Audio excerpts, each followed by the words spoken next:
Hey guys, it's Tom Bucks. Welcome to MST.TV, and we're doing a slightly different version of Ban-worthy today. Hopefully this came out before the ban list dropped. I mean, it's Friday. It could have happened already, but even if the ban list came out, we can provide you guys with maybe a little bit of perspective behind the intentions of those hits.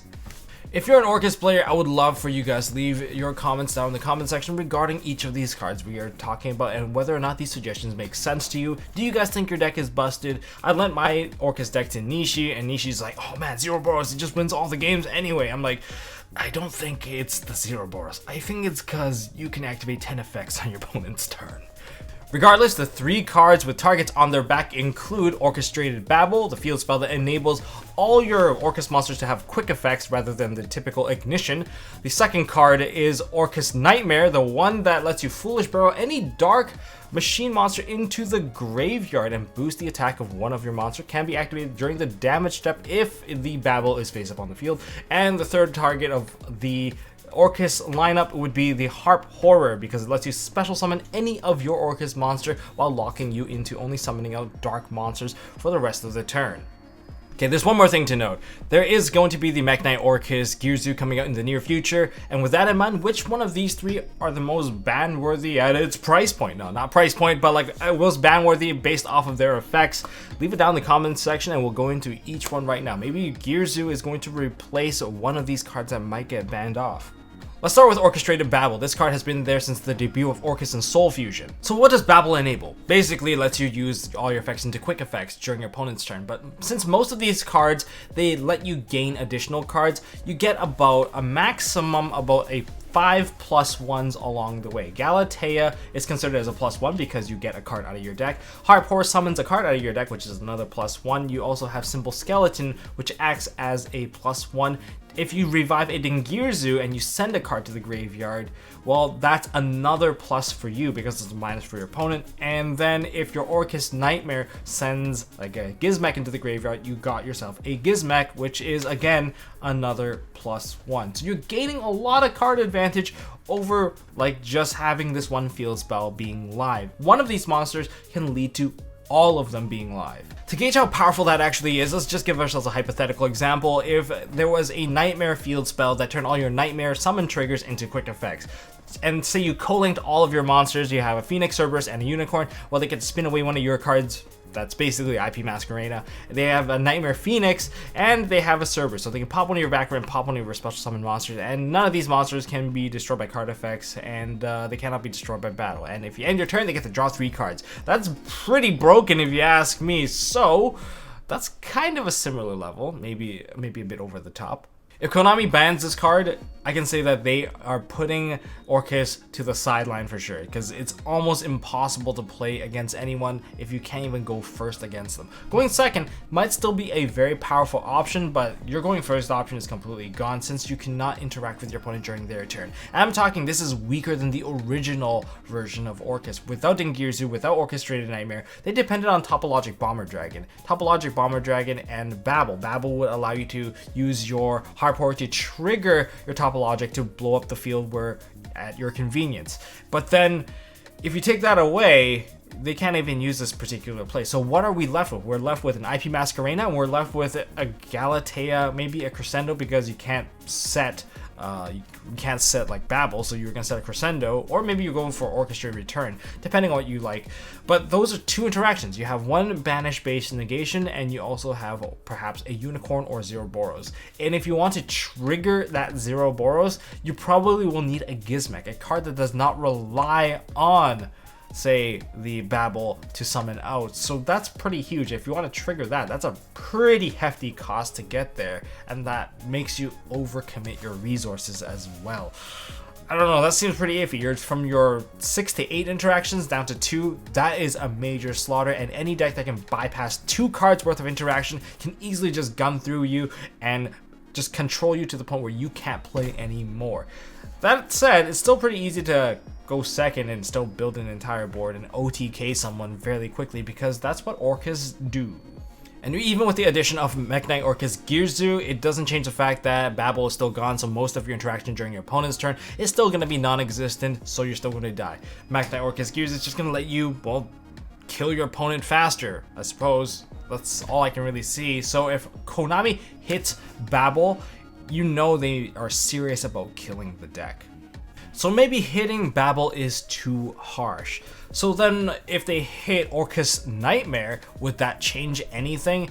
Right now, Orcust Nightmare is played in 2s or 3s. Say we ban Nightmare Orcust, what are the repercussions? First of all, they're gonna feel a little bit more clunky when it comes to their own turn, like pre-Savage Strike Orcust. That's just how it played before. Just having this additional card makes it so that you have additional 1-card setups that can lead to pretty big plays, and it's relatively easy to continue playing. But losing the Orcust Nightmare, well, you lose the Greffer opening so that you can't like eat a hand trap and then Greffer your way through the rest of the board, so extensions are affected. In terms of the number of banished monsters for you to manipulate in the banish pile, that's also affected. So if you use Galatea, shuffle stuff back in, maybe your long gears it won't have as much to send away, so that's another limitation. You're also losing in terms of card effects. You're losing 1 card effect. That matters because most of your Orcust effects are hard ones per turn, so maximizing the number of monster banished, that's also a pretty big deal. You can't send stuff like Gizmek or World Wand into the graveyard at will anymore, because think of it this way: you have a deck that has about 3 to 4 Foolish Burials, and 3 of them you can activate during opponent's turn, but that's gone. And that's going to be the impact that you really feel. Otherwise, it's not too bad. The number of monsters you summoned out, from like Harp Horror to Symbol Skeleton to Symbol Skeleton Reviving Monster, that still kind of remains the same, but it just makes it so that it's a lot more clunky, and the battle phase and everything else is a lot more simplified, and of course less extensions for you to play with and to reset up your graveyard.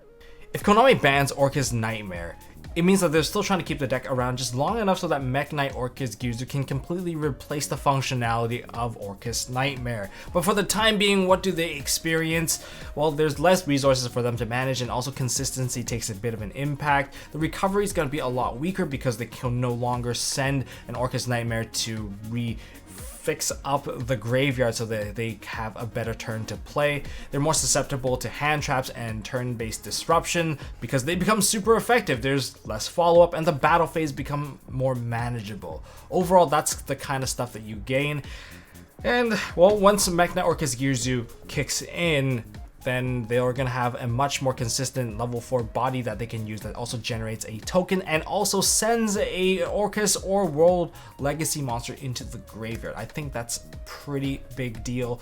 So if Konami hits it in this angle, I think there's a chance that Orcust will still bounce back and they're not really completely putting them in the dirt just yet. And finally, Harp Horror. There's 2 types of bans. You can either put it to 1 or you can put it to 0. Let's just get rid of the 0-1 first because that one makes the least amount of sense. If you ban Harp Horror, the deck is completely not playable. You need to open with a Brass Bombard or like a Symbol Skeleton as your normal summon, and perhaps you actually really need that Brass Bombard so you can get the additional special summon to get into the Galatea and get your engine started, and that is very, very clunky. That is almost not searchable, and therefore you won't even see people open with the correct play. So that is very unrealistic. It's like telling Thunder Dragon players you can't play any copies of Roar. It's like telling a Guard Dragon player you can't play LP, telling a Rocket player, hey, you can't play Quick Launch.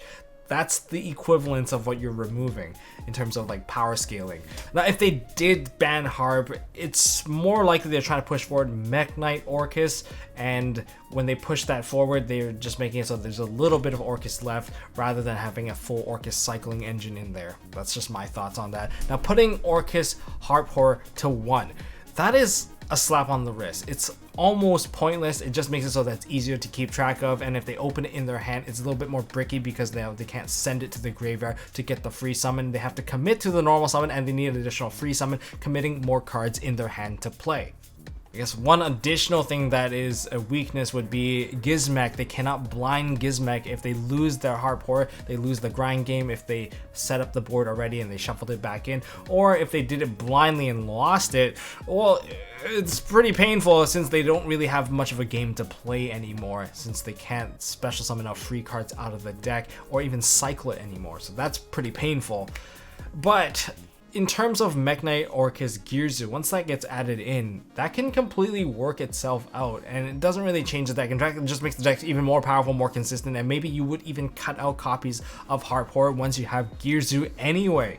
So yeah, if they hit it by putting it down to 1 for Harp Horror, that just makes no sense for me. That's just my thought. Unless I'm completely missing something for you guys Orcust play, leave a comment down in the comment section if that is even a weakness for you. So calling it down to 1 seems like it's the more favorable hit in my opinion. But what are your opinion, guys? Which one do you guys think is gonna get hit? Did the ban list already come out and I'm just hypothetically talking about various situations? Is the deck gonna live up until the point where Eternity Code is going to revitalize the deck? Leave a comment down in the comment section. I'd love to hear your thoughts about it. And that is this Banworthy, guys. If you guys enjoyed this segment of Banworthy, make sure you hit that like button, hit the subscribe, ding notification bell. If you guys enjoyed this segment, let me know so I can go into other decks in terms of consequences of hitting certain cards. This is kind of like the precursor to whenever I do my damage report. So anyways, guys, I hope you guys enjoyed, and I'll see you guys in the next one. Have a good weekend.